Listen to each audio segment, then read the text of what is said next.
Hello everyone, Anusheel here, and today I will be talking about front-end architecture for a special use case, and that is for Aarogyasetu. Uh, and as we know, no architecture or no library or no framework is perfect in all the cases, right? So it's always the use case which makes a framework or architecture perfect. So I'll just give you a glimpse of what is special in Aarogyasetu and why we made the architecture a bit different than a conventional uh, architecture. So yeah, so you can find me on Twitter on I am Anusheel, and uh, I was a platform engineer at Goibibo, and I also contributed to Aarogyasetu, the initial implementation. Yeah, and right now I'm just focusing on open source or redefining my career. So yeah, that's a brief introduction. Let's jump into the agenda of today. So what I'm trying to do here is it's just a mixture of topics, and I'll cover from very basic things of server-side rendering to the use case of Aarogyasetu, and then I'll walk you guys through how we solved all those problem statement uh, for the given use case. So let's just start with very basic what server-side rendering means. I guess we have enough talks online available about server-side rendering, but let me just give a quick recap for all the new developers who have joined us. So what happens, right? Whenever a request comes to, let's say, a user or a user is typing www.example.com, right? So this request goes to the server. And right now I'm only talking about server-side rendering. I will cover the client-side rendering part also. But yeah, let's focus on server-side rendering. So once the request reaches to the server, right, we first identify the route that which resource is expected as response. Once we identify the route, then we fetch any dynamic content required for this route. For example, let's say if we talk about GoIBibo, and if you are looking for a hotel particularly, right?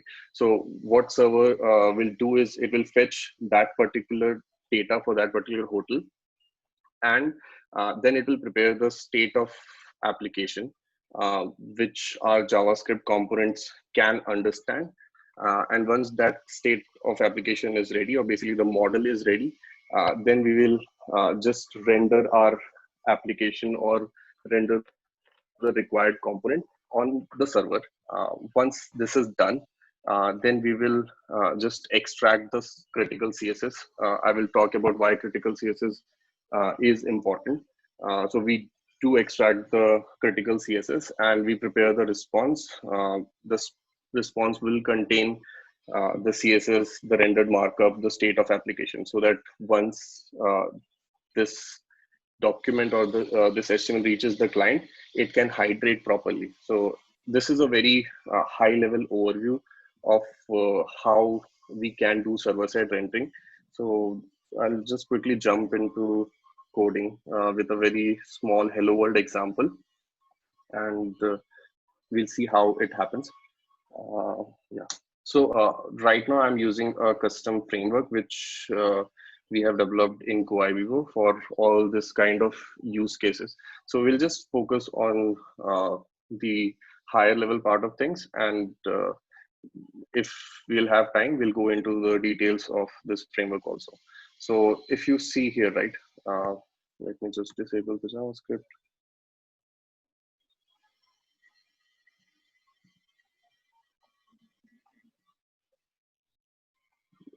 So my JavaScript is disabled and you can see still hello world coming. That means the markup which is coming to the client, right? It includes all the relevant information for this particular request, right? So how this is happening? So we have this. Okay, so in our framework, we have this express-based React or Preact SSR handler. We just need to give all the routes config. For example, here the path is /, the component which need to be mounted is app, right, which is just a component here, which is nothing more than a div hello world. So this is how this framework works. And if you will just go, yeah. So basically what it is doing is very simple. It is just rendering on server, and this render is nothing but a React render to string. And for React, you can use React.render to string. So we are just doing that, and in the end, we are making the response for the given rendered markup, and we are sending the request, right? So it is as simple as this, right? We just need to do render and give the application. So the next question is, what is the hype behind server-side rendering? Why there are frameworks to solve this problem? Why everyone do it in a very different way and all those things? So the complexity of server-side rendering comes once we start putting dynamic data into our application, right? So for each request, let's say if there is a dynamic data, so then the whole complexity comes, that how you handle this dynamic data and how you make sure that the complete journey, right, of request coming to server, then um, response going into client, and then doing the hydration, right? How this whole thing is handled. This is what the part which is little complicated, and uh, this is what makes the difference in real world in case if you compare server-side rendering and client-side rendering. So let me just quickly change my component a bit and add some dynamic things. So I'll quickly explain also. Okay, so what this component is doing, let's say I remove this part. Okay.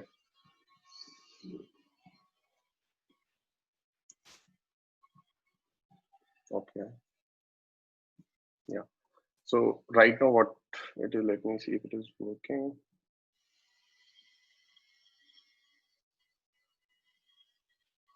Yeah.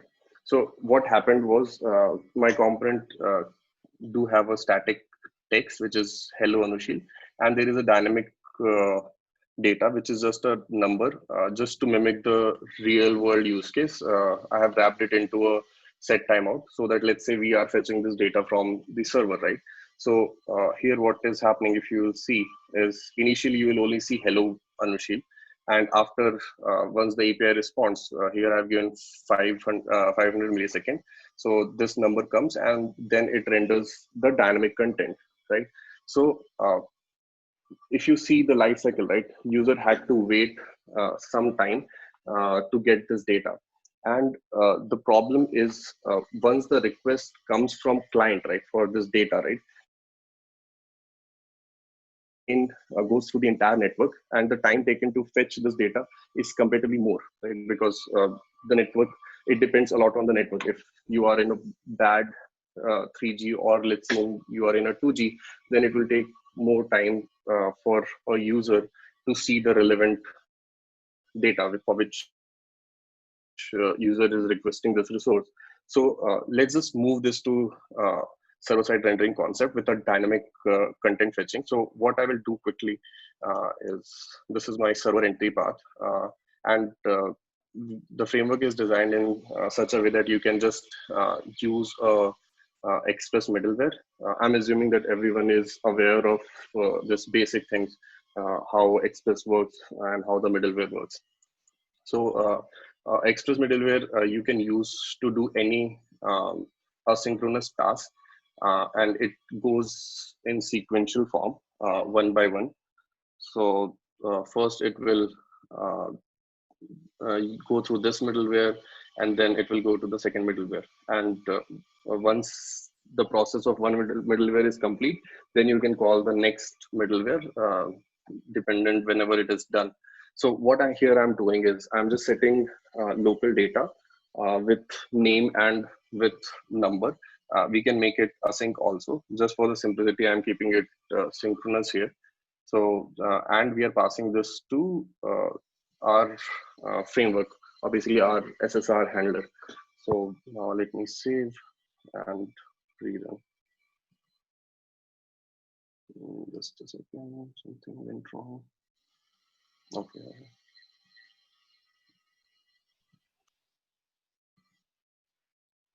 Yeah. So what I'm doing is whatever we did on server, right? So this is a special kind of context we have created, which will hold the server data, and it basically helps the application to hydrate properly or to pass the data which was collected on server and to the client. So now once I reload, so now you will see that it will instantaneously give the required uh, data, right? It's a random number, so it is just changing every time. So this is the complexity of server-side rendering. It's a very high-level explanation that what changes, what is the complexity which SSR adds, right? So I hope I have covered a bit of it. Uh, okay, now let's move to the slides. Okay. So now, what are the key parameters we should look before even deciding that do we want our application to be server-side rendered or not, right? What are the main parameters one should think, right? So the very first thing, which is a con of having a SSR system, is basically it will have a higher infra cost because each of your requests will reach to the server and it will get processed there. So it will have a higher infra cost for sure.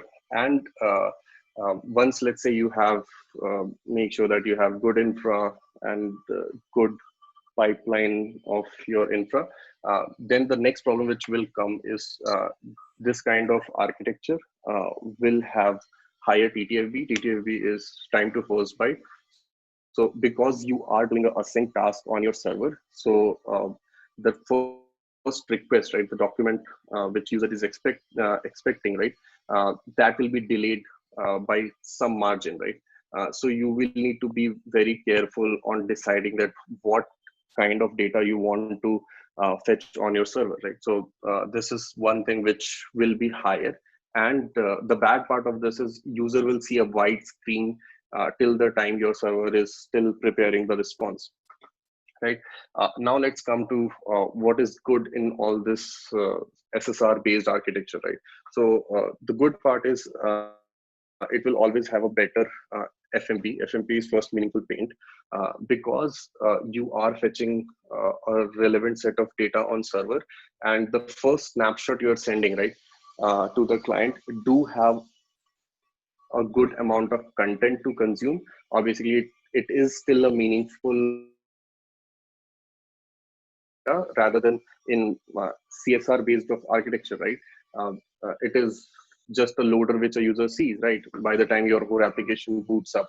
So in this case, because user will see some relevant information, let's say, again, if I take example of hotel property in Goibo, right? So if you are landing to a hotel property, right, server will send all the relevant information, for example, uh, ratings and reviews, name, location, some images, and all those things, what amenities, or basically all the static information, right? So user will be still busy in absorbing all this information by the time your application is booting up, right? So this is one thing which is quite good with SSR based architecture. Uh, and because of this content user is consuming, right, and you have already fetched the relevant data, the time to interaction will also be better. And again, it's case to case, right? No architecture is perfect for all the use cases, but yeah, I'm just talking about all the good things about SSR based architecture. So yeah, this kind of application tend to have a better time to interaction for any user. And of course, this applications will have better SEO ranking if you are feeding dynamic data to your crawler, which is changing, and crawler do takes this into account, that how fast your data is coming and all those things, right? So these are the things which you need to keep in mind before even adopting SSR architecture. Uh, yeah, so these are the things. And of course, there are many different complexity which you will need to handle. For example, you will need to have good caching layer so that if same resource is getting requested by multiple user, you don't fetch the data again and again. So all these things will be something you will need to take in account to before jumping into SSR based architecture. So yeah, now let's come into the use case of Aarogyasetu. What is different in Aarogyasetu? So I hope everyone is aware of the Aarogyasetu app. Just to give you a context where the web views are coming into picture. So the whole contact tracing thing is done natively, and whatever you see on your screens, right? All the screen where you see that you are safe with a green color, or you are on high risk and all those things, right? Those are the screens which are web view, and even the stats page, media page, or all those things, right? Everything which a user consumes, right, is something which is web view.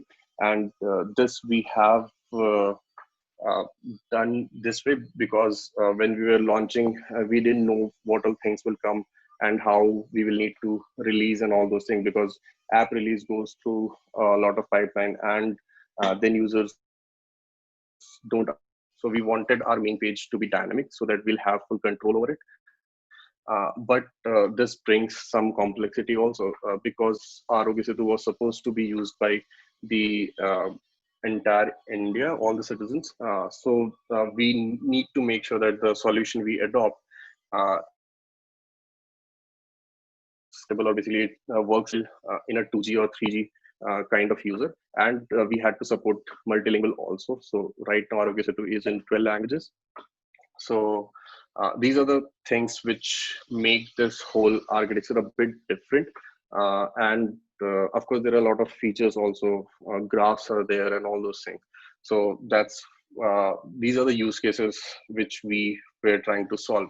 And what we did to solve this, of course, we did SSR, because the main thing of that application was user status, if user is safe or not, right? Or if the user is in high risk and all those things. So what happens is, for each request, we fetch the status of user, and we respond from the server itself with the status. So the first meaningful paint will have the information about the user status. And because we wanted our bundle size to be as low as possible, so instead of our favorite React plus Redux architecture, we moved to Preact plus context, and we added support for SSR on top of that. And for language, instead of going to I18N React, we treated the language JSON as a dynamic content, which was decided in one of the middleware, and it was passed as a dynamic data, just like a API data, right? Because I18N has a different kind of solution around it, which was not giving us the kind of response or the bundle size we wanted. So language again is a very important thing, which comes just like any other um, critical data, right? And of course, we have D3 in our code base for the graph and all those things. So all those things are lazy loaded so that our time to interaction stays as fast as possible or as low as possible. And all this thing is done on Goivo's in-house framework, which we call Stencil, and there's a starter kit which is there on Goivo Labs. If anyone is interested, they can check this part. So now let's talk about how it makes, what was the end result, right? After adopting to all the strategies, right? So the document was a bit high compared to, let's say, a CSR based solution, which is around 7 KB. But it had all the relevant information for the user. The whole JavaScript, which was required for the first screen, was less than 40 KB. And the time to first byte, or basically the processing time on server, right? Where we are fetching from another API, user status and all those things, that is around 25 millisecond, right? So this is what the stats look like. Now let me just quickly walk you through of how this architecture, what are the different ways we could have done this, right? So let's say we have gone with CSR based flow, right, where it is only client side rendering, right? So the life cycle will be, let's say a user hits www.example.com, a static response of HTML will come from CDN with a loading state, and it will be super fast, right? Because it will be less than a KB. It will come from CDN, so even the download time will be less. So it will be super fast, but it will have dependency on its assets, which is JavaScript and CSS. And let's say both of this included is 60 KB, or let's say 40 KB, right? So it will also take some time. And all these numbers are hypothetical, but very close to real world thing, what we have observed in Guaigo or any other real world application, right? So let's say it will take 3 seconds. Now JavaScript will kick in, and I'm talking about 2G or 3G, right? So now we'll fetch user information. What is the user status? And this time, let's say here, if you see the external web external. So this is the time the another microservice took to give the response, right? Which is, let's say 20 millisecond, right? Because it's a server to server call. It is in the same network, so this is quite fast, right? But once this will be done from client, right, and it's a dynamic data, so you can't cache also. So this will take a lot of time, and you can't render anything before this user status is API response. So this will take good amount of time. To be very optimistic, I have kept it as 1 second. Now you can parallelly fetch the language data, and once done, then you will have the actual meaningful paint, and then you can init all the other components which are not that critical. But yeah, this is the life cycle a CSR based of architecture could have followed, right? But now let's see if we followed SSR, right? So what happened? We hit example.com, and based on the token and selected language, which is part of the request itself, we fetch the user status from another service, get the language JSON, which is the part of the server itself, and render on server, and we create and respond. Right. So the point here is the step 2 to step 6, right? This takes 25 milliseconds on an average, right? And the only thing which will be a bit more is the download size, because the document will be a bit heavy. But the best part is once the document is downloaded, user will have the meaningful paint. User can still consume, and there will be no loader for user. And after that, by the time step 3 and 4, which is like downloading the assets and parsing the JavaScript and all those things will happen, user will still consume all the data which is pre-rendered, and after 3 4 it will directly jump into 9 step. So this is the difference between the flow of a CSR based application and SSR based application.